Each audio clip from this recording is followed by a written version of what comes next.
Let me tell you something that might blow your mind. Scott Michael Foster, the guy who made us all yell, "Nate," in college, is still thinking about that show Greek like it was yesterday.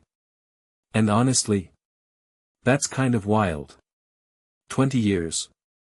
I mean, when I think about how fast time flies, it's like watching a rom-com where the protagonist realizes they've missed their chance at love. But here's the thing, Foster isn't just nostalgic, he's excited about the idea of a reunion. And that's fascinating because it speaks to something deeper about how we connect with TV shows. We don't just watch them, we live through them. So when someone says, "I'd love to see a reunion," it's not just about the characters, it's about the version of ourselves we were back then. What makes this really interesting is how rare those reunions are these days. You ever notice how most shows just end with a final episode, like they're afraid to let the story breathe? But Greek? It's been 20 years. That's longer than some people have been alive. And yet, the cast is still in touch.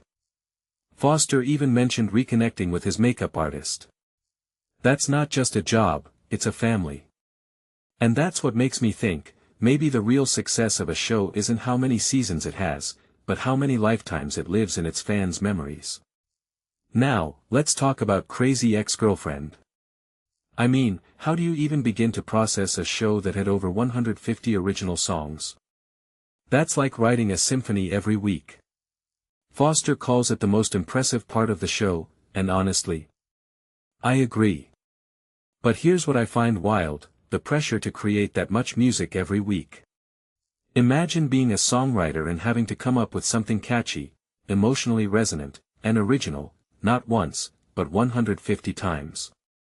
That's not just talent, that's a Herculean effort. And yet, the show pulled it off. It was a musical dramedy that didn't take itself too seriously, which is why it worked. It's like the perfect storm of chaos and creativity. But what's even more interesting is how that contrasts with Foster's current project, Paris Is Always a Good Idea. This time, he's in a Hallmark rom-com. Now, I'm not here to bash Hallmark, but let's be real, these shows are the emotional equivalent of a warm hug. They're not about deep existential crises, they're about finding love in the most cliché places. And Foster admits he loves that. He says it's like a warm blanket or a cup of cocoa. But here's the thing, in an age where we're constantly bombarded with intense dramas and gritty realism, maybe that's exactly what we need. Maybe we're craving stories that remind us that life can be simple, beautiful, and full of second chances. And speaking of second chances, the idea of a Greek reunion? It's not just about nostalgia.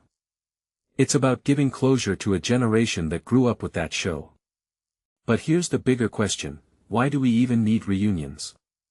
Is it because we're afraid of letting go? Or is it because we want to see if the characters we loved still have something to say? I think it's the latter. Because the best shows don't just end, they evolve.